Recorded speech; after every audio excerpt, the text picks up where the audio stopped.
अस्सलाम वालेकुम, मैं असदुल्ला खान हूँ। पाकिस्तान तहरीक इंसाफ की स्ट्रेटजी क्या है, इमरान खान क्या सोच रहे हैं? कुछ दिन से बल्कि ये खबरें चल रही थी कि पाकिस्तान तहरीक इंसाफ के साथ शायद कोई इंगेजमेंट्स शुरू हो गई हैं। पाकिस्तान तहरीक इंसाफ को इंगेज किया जा रहा है क्योंकि वो एक पॉपुलर पॉलिटिकल पार्टी हैं, इंतखाबात में जाना है, उनको इंगेज किए बगैर शायद मामला और सूरत हाल कंट्रोल में ना आए। पाकिस्तान में मुझ समेत बहुत सारे लोग इस बात पर से इत्तफाक करते रहें कि ऐसा नहीं हो रहा। यानी मैं भी उन्हीं लोगों में शामिल हूँ जिनके पास ये खबरें हैं कि फ़िलहाल कोई इंगेजमेंट नहीं हो रही या कोई इंगेजमेंट की खबरें इस्टेब्लिशमेंट और इमरान खान के दरमियान नहीं है, और ऐसी सूरत हाल एक ज़माने से है। आज बैक वक्त पाकिस्तान तहरीक इंसाफ ने या इमरान खान ने दो महाज़ों पर जो एक सख्त मौक़िफ़ इख्तियार किया, एक पाकिस्तानी इस्टेब्लिशमेंट के हवाले से और एक अदलिया के हवाले से, उससे भी सूरत हाल वाज़ेह होती है और अंदाज़ा होता है कि यह लड़ाई शायद आइंदा दिनों में बढ़ने वाली है। शेर अफजल मरवत ने भी इमरान खान ही के कहने पर अदलिया के हवाले से सख्त बयानात दिए हैं, काजी फाइज़ा साहब के हवाले से दिए हैं, और इमरान खान ने ख़ुद भी एक आर्टिकल जो इकोनॉमिस्ट में लिखा है उसका मवाद भी बहुत सख्त है, उसमें भी बहुत सख्त बातें इस्टेब्लिशमेंट के हवाले से कही गई हैं। इमरान खान ने जो आर्टिकल लिखा है इकोनॉमिस्ट में, उसका उर्दू तर्जुमा मैं आपके सामने रखना चाहता हूँ ताकि आपको अंदाज़ा हो कि इमरान खान के दिमाग में इस वक्त क्या चल रहा है, उनके जहन में क्या चल रहा है, वो क्या सोच रहे हैं और मौजूदा सूरत हाल से वो कैसे इंटरनेशनल कम्युनिटी को आगाह करना चाहते हैं। अब ये जो इसका कंटेंट है, आज 4 जनवरी को ये शाये हुआ है। ये कंटेंट मैं बग़ैर कमी और बेशी के आपके सामने रख देता हूँ एज़ इट इज़। इसकी कुछ बातों से आप इत्तफाक भी कर सकते हैं, कुछ चीज़ों से आप इख्तलाफ भी कर सकते हैं, कुछ बातों से मैं भी इत्तफाक कर सकता हूँ, हो सकता है कुछ बातों से मुझे भी इख्तलाफ हो, लेकिन मैं अपनी ओपिनियन दिए बगैर कमी बेशी के बगैर ये आर्टिकल आपके सामने रख देता हूँ और फिर मैं आखिर में इसको एनालाइज़ करने की कोशिश करता हूँ कि इमरान खान ये क्यों कर रहे हैं और इसका उनको सियासी तौर पर वो क्या इससे फ़ायदा हासिल करना चाहते हैं या सियासी तौर पर क्या उनको नुकसान भी हो सकता है। इस पर हम बाद में बात करते हैं। देखिए, लिखा है कि आज पाकिस्तान को चलाने वाली सूबाई और कौमी हुकूमतें गैर आइनी हैं क्योंकि 90 दिन में इंतखाबात नहीं हुए। चूँकि 90 दिन में इंतखाबात नहीं हुए तो ये गैर आइनी हो गई। पंजाब और केपी में 90 दिन में इंतखाबात होने थे, वो भी नहीं हुए, पिछले साल की बात कर रहे हैं वो, बावजूद इसके कि सुप्रीम कोर्ट ने ऑर्डर दिया था। अब लोगों को खदशा है कि अब भी इलेक्शन नहीं होंगे। इलेक्शन कमीशन की साख इसकी हरकतों की वजह से दागदार हो चुकी है। इसने न सिर्फ सबसे बड़ी अदालत का हुक्म नहीं माना बल्कि मेरी पार्टी के बड़े उम्मीदवारों के कागजात नामजदगी भी मुस्तरद कर दिए। इसने पार्टी के इंतखाबात को निशाना बनाया, इंट्रा पार्टी इलेक्शंस को निशाना बनाया, मेरे खिलाफ तौहीन इलेक्शन कमीशन के केस बना दिए। अब इंतखाबात होते हैं या नहीं, एक बात तो तय है कि जिस तरह मेरी हुकूमत ख़त्म की गई, अब इस्टेब्लिशमेंट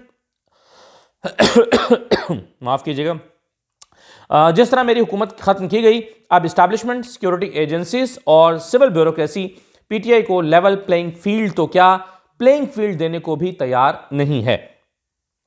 फिर वो लिखते हैं कि ये इस्टेब्लिशमेंट ही थी जिसने अमेरिका के दबाव पर मेरी हुकूमत को ख़त्म किया, जो कि मेरी आज़ाद खारिजा पॉलिसी की वजह से नाराज़ था और इसलिए भी कि मैंने इसकी आर्म फोर्सेस के लिए बेसिस देने से इनकार कर दिया था। मेरा मौक़िफ़ वाज़ेह था कि हम सब के दोस्त हैं मगर किसी के प्रॉक्सी बन के नहीं रह सकते, और मैं इस नतीजे पर ऐसे ही नहीं पहुंच गया था। मैं इस नतीजे पर 80,000 पाकिस्तानियों की जानें गंवाकर पहुंचा। मार्च 2022 में एक अमरीकी ऑफिशियल उस वक्त के पाकिस्तानी सफ़ीर से मिले। उसके बाद सफ़ीर ने हमें एक साइफ़र भेजा। मैंने ये पैगाम वज़ीर ख़ारजा के तवस्सुत से देखा और फिर इसे काबीना में भी पढ़ा गया। इस पैगाम के मुताबिक पाकिस्तान की हुकूमत को तहरीक अदम एतमाद के ज़रिए ख़त्म करना था। चंद ही हफ्तों में हमारी हुकूमत ख़त्म कर दी गई और मैं इस नतीजे पर पहुंचा कि पाकिस्तान के chief of army staff general Qamar Javed Bajwa हमारे इत्तेहादियों और बैक बेंचर्स के साथ अपनी एजेंसीज के जरिए काफ़ी अरसे से राब्ते में थे। फिर वो कहते हैं कि जी लोग रजीम चेंज के खिलाफ सड़कों पर निकल आए और अगले चंद माह में तहरीक इंसाफ 37 में से 28 नशस्तें जीत गई ज़िमनी इंतखाबात में, और पाकिस्तान भर में बड़ी बड़ी रैलियां निकाली गईं। अवाम ने पैगाम दे दिया कि वो कहाँ खड़े हैं। इस एहतजाज में बहुत बड़ी तादाद में ख़वातीन भी बाहर निकलीं, जिसकी पाकिस्तान की तारीख़ में मिसाल नहीं मिलती। इस सब ने उन लोगों को बेचैन कर दिया जिसने हमारी हुकूमत के ख़ात्मे का मंसूबा बनाया था। साथ ही जिस हुकूमत ने हमारी हुकूमत की जगह ली थी उसने मईशत तबाह कर दी। 18 महीने में महंगाई तारीख की बुलंद तरीन सतह पर चली गई और रुपए की कीमत रिकॉर्ड हद तक गिर गई। पीटीआई हुकूमत ने न सिर्फ पाकिस्तान की मईशत को बेहतर किया था बल्कि गैर मुल्की इदारों ने हमारी तारीफ भी की थी, ख़ास तौर पर पेंडेमिक 19 के दौरान, और हम जीडीपी ग्रोथ 6.1% तक ले गए थे। बदकिस्मती से पाकिस्तान की इस्टेब्लिशमेंट ने फैसला कर लिया था कि मेरी हुकूमत को दोबारा नहीं आने देना, इसलिए मुझे सियासी मंजरनामे से हटाने के लिए हर तरह का हरबा इस्तेमाल किया गया। मुझ पर 2 कातलाना हमले किए गए। मेरी पार्टी के रहनुमा, कारकुनान और सहाफ़ियों को उठाया गया, तशद्दुद किया गया और तहरीक इंसाफ छोड़ने पर मजबूर किया गया। कई रहनुमाओं को अदालतों की जानिब से बार बार रिहा किए जाने के बावजूद भी नए जराइम में गिरफ्तार किया गया। ख़वातीन कारकुनों के साथ भी ऐसा ही किया गया। मौजूदा हुकूमत ने भी यही रविश जारी रखी और अपने इक़दाम से ख़वातीन की सियासत में शमूलियत की हौसला शिकनी की। मुझ पर 200 से ज़ायद केसेस बनाए गए और मुझे ओपन कोर्ट में ट्रायल के हक से महरूम कर दिया गया। 9 मई को एक फॉल्स फ्लैग ऑपरेशन किया गया।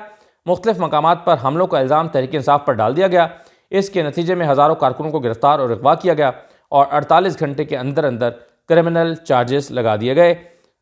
स्पीड से लगता है कि यह सब पहले से तयशुदा था। अब ये बहुत सख्त बात है जो इमरान खान कर रहे हैं, और वो कह रहे हैं कि ये हम पर इसका इल्ज़ाम धरा गया कारकुनों पर। पीटीआई के बहुत से रहनुमाओं पर तशद्दुद करके प्रेस कॉन्फ्रेंसेस कराई गई, उनके ख़ानदानों पर तशद्दुद किया गया ताकि वो टीवी पर पार्टी छोड़ने का ऐलान कर दें। कुछ रहनुमाओं को दूसरी पार्टियां ज्वाइन करने पर मजबूर किया गया, कुछ को मेरे खिलाफ इल्ज़ामात लगाने पर मजबूर किया गया। इस सब के बावजूद दिसंबर में होने वाले सर्वेज में मेरी जमात 66% के साथ मकबूलियत में सर फहरिस्त थी और मेरी ज़ाती रेटिंग इससे भी ज़्यादा थी। अब इलेक्शन कमीशन पार्टी को इसके इलेक्शन के हक से महरूम कर रहा है और हर तरह का गैर कानूनी हरबा इस्तेमाल कर रहा है। अदालतों की साख रोज़ाना की बुनियाद पर गिर रही है। फिर इमरान खान लिखते हैं इस आर्टिकल में कि इसी दौरान एक साबिक वज़ीर आज़म जिसे करप्शन की केसेस में सज़ा सुनाई गई थी, यानी नवाज शरीफ, बरतानिया से लौट आया, जहां वो पाकिस्तानी अदालतों की तरफ से जहां वो पाकिस्तानी अदालतों की नज़र में एक इश्तहारी के तौर पर रह रहा था बरतानिया में। नवंबर में एक अदालत ने उसकी कन्विक्शन को ख़त्म कर दिया। मुझे यकीन है कि नवाज शरीफ ने इस्टेब्लिशमेंट से एक डील कर ली है कि उसके केसेस ख़त्म किए जाएंगे और उसे आइंदा इंतखाबात में सपोर्ट किया जाएगा। लेकिन अवाम अब भी तहरीक इंसाफ के साथ खड़े हैं और मुसलसल सिलेक्टेड को रिजेक्ट कर रहे हैं। इन हालात में 8 फरवरी को इंतखाबात होने जा रहे हैं। तहरीक इंसाफ के अलावा तमाम जमातों को अपनी मुहिम चलाने की इजाज़त है। मुझे जेल में डाल दिया गया है बेहुदा किस्म के इल्ज़ामात के तहत, जिनमें बगावत के इल्ज़ामात भी शामिल हैं। मेरी जमात के चंद वो लीडर्स जो आज़ाद हैं और अंडरग्राउंड भी नहीं हैं, उन्हें वर्कर्स कन्वेंशन करने की इजाज़त भी नहीं। इस तरह का मजाक इलेक्शन मुल्क में मजीद अदम इस्तेहकाम बढ़ाएगा और इससे इकॉनमी का मजीद भट्टा बैठ जाएगा। आपके लिए आगे बढ़ने का सिर्फ एक ही रास्ता है, फ्री एंड फेयर इलेक्शन, जिससे मुल्क में मुआशी इस्तेहकाम और कानून की हुक्मरानी आएगी। एक मकबूल जमहूरी मुंतखब हुकूमत ही अहम रिफॉर्म्स ला सकती है। इसके अलावा पाकिस्तान के पास बहरानों से निकलने का कोई रास्ता नहीं है। बदकिस्मती से जमहूरियत को यरगमाल बना के हम मुखालिफ समत की तरफ बढ़ रहे हैं। यह आर्टिकल लिखा है इमरान खान ने द इकोनॉमिस्ट में, और आखिर में लिखा गया है इस आर्टिकल के आखिर में इदारे की तरफ से कि Imran Khan is a founder and former chairman of Pakistan Tehreek Insaf and was prime minister of Pakistan from 2018 to 2022। अब ये आर्टिकल क्या साबित करता है? एक तो ये साबित करता है कि इमरान खान की इस्टेब्लिशमेंट के साथ कोई इंगेजमेंट इस वक्त नहीं है। इस्टेब्लिशमेंट ज़ाहिर है इमरान खान की ये इमरान खान की चॉइस पर नहीं है। ऑब्वियसली इस्टेब्लिशमेंट ही इमरान खान के साथ कोई इंगेजमेंट नहीं कर रही है, और जब नहीं कर रही है, इमरान खान को अंदाज़ा है कि वो नहीं कर रही है, तो अगर हो रही होती, अगर कोई इंगेजमेंट होती तो यकीनन इस तरह का आर्टिकल इस मौके पर ना लिखा जाता। एक तो ये बात तय हुई कि इस्टेब्लिशमेंट और इमरान खान के दरमियान कोई इंगेजमेंट, कोई राब्ता, कोई ताल्लुक, कोई मुज़ाकरात, कोई चीज़ नहीं हो रही है। दूसरा यह है कि इमरान खान को नज़र ये आ गया है कि शायद उनके लिए कोई रास्ता नहीं छोड़ा जाएगा या उनके लिए कोई रास्ता बाकी नहीं बचा है, जिसके नतीजे में वो ये कर रहे हैं। तीसरा, उन्होंने इस्टेब्लिशमेंट को तनकीद का निशाना बनाकर जो है वो बनाया है, और इसके अलावा उन्होंने सख्त किस्म की ज़बान इस्तेमाल किया और बड़े संजीदा नौयत के इल्ज़ामात लगाए हैं। अब पार्टी के अंदर 2 तरह की राय मौजूद है हमेशा से या कुछ अरसे से, जो जब से ये सिनेरियो चेंज हुआ है, रजीम चेंज हुआ है, हुकूमत तब्दील हुई है, कि एक ये कि इस्टेब्लिशमेंट के ऊपर तनकीद ना की जाए, और दूसरा ये है कि इस्टेब्लिशमेंट के ऊपर तनकीद की जाए या उस पर दबाव बढ़ाया जाए। इमरान खान भी उन्हीं लोगों में शामिल दिखाई देते हैं जो समझते हैं कि इस्टेब्लिशमेंट पर तनकीद जारी रखनी चाहिए, और इस आर्टिकल से ऐसा लगता है कि उन्होंने इसी बात का इजहार किया है।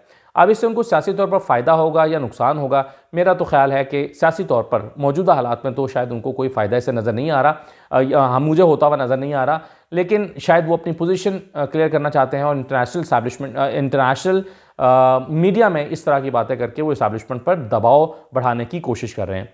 दूसरी तरफ हमने देखा कि शेर अफजल मरवत इमरान खान से मिलकर निकले तो उन्होंने काजी फैसल साहब को बहुत सख्त तनकीद का निशाना बनाया, उन्हें बायस जज करार दिया और बहुत सारी सख्त बातें की। लेकिन बैरिस्टर गौहर ने दूसरी बात की, उन्होंने कहा कि नहीं, हमें मुकम्मल एतमाद है। शेर अफजल मरवत ने कहा कि हमें कोई एतमाद ही नहीं है, इमरान खान को कोई एतमाद नहीं है काजी फैसल पर। लेकिन बैरिस्टर गौहर ने कहा कि नहीं, हमें उन पर एतमाद है। बैरिस्टर गौहर जानते हैं कि उन्हें काजी फैसल की अदालत में पेश होना है और वहाँ पर जाके ज़ाहिर है तहरीक इंसाफ के मुकदमात वहाँ पर चल रहे हैं, एक आइनी रास्ता तो बहरहाल मौजूद है। बैरिस्टर गौहर ने एक प्रेस कॉन्फ्रेंस की, लेकिन उनकी प्रेस कॉन्फ्रेंस के फ़ौरन बाद फिर शेर अफजल मरवत ने दोबारा प्रेस कॉन्फ्रेंस कर दी और उन्होंने कहा कि नहीं जनाब, पाकिस्तान तहरीक इंसाफ, इमरान खान इस बात पर डटे हुए हैं कि उनको इस अदालत पर कोई एतमाद नहीं है, काजी फैसल पर कोई एतमाद नहीं है। ये शो करता है कि अदलिया पर भी तनकीद या दबाव बढ़ाने का या तनकीद बढ़ाने का फ़ैसला किया गया है, और ये लगता है कि ये शायद ज़ाहिर है सोच समझ कर ही ऐसा किया गया होगा, क्योंकि इमरान खान को ये यकीन हो गया होगा कि काजी फैसल की अदालत से उन्हें कोई रिलीफ नहीं मिलने वाला, क्योंकि उन्हें अंदाज़ा ये हुआ होगा कि अगर उनकी पार्टी के साथ इस तरह का रवैया इख्तियार करके भी कि जहाँ पर उनके कागजात भी जमा नहीं होने दिए जा रहे, कागजात फाड़े जा रहे हैं, तब भी काजी फैसल साहब के कान पर जूं नहीं रंगी, बल्कि उल्टा वो पूछते रहे तो फिर मैं क्या करूँ, तो फिर बताएं मुझसे क्या मांगते हैं, आप मेरे पास आए ही क्यों हैं, आपके पास तो दूसरे फोरम मौजूद हैं, आप वहाँ क्यों नहीं गए, आप अपने कानूनी ऑप्शंस को क्यों नहीं इस्तेमाल कर रहे। तो ये सारी बातें सुन के मेरा ख्याल है कि तहरीक इंसाफ में एक मायूसी की लहर दौड़ी है, और उसी की अक्कासी से हमें यह दिखाई देती है कि उन्होंने सख्त तनकीद का निशाना बनाने का फ़ैसला किया है। तो दो महाजों पर जो जैसा कि मैंने लिखा भी कि दो महाजों पर बैक वक्त लड़ाई तेज़ कर दी गई है, इस्टेब्लिशमेंट और अदलिया दोनों के महाज पर तहरीक इंसाफ की तरफ से, लेकिन ये वक्त बताएगा कि इसका उनको सियासी तौर पर फ़ायदा होगा या नुकसान। लेकिन मेरा ये ख्याल है कि अब तक जो है वो ज़ाहिर है पाकिस्तान तहरीक इंसाफ मुख्तलिफ़ तरह के फेजेस में से गुजरी है, जहाँ पर इस्टेब्लिशमेंट के साथ बहुत अच्छे ताल्लुकात और बहुत ख़राब ताल्लुकात, जहाँ बहुत अदलिया के साथ के हवाले से बहुत ज़्यादा उम्मीदें और कहीं पर बहुत ज़्यादा नाउमीदी। तो मुख्तलिफ़ तरह के फेजेस से तहरीक इंसाफ गुजरी है, एक और फेज से इस वक्त गुजर रही है। इलेक्शन करीब हैं, अब ये चीज़ें जो इस वक्त तहरीक इंसाफ कर रही है, इससे क्या हासिल होगा ये आप के लिए अब एनालाइज़ करना मुश्किल नहीं है। इजाज़त दीजिए, अल्लाह हाफ़िज़।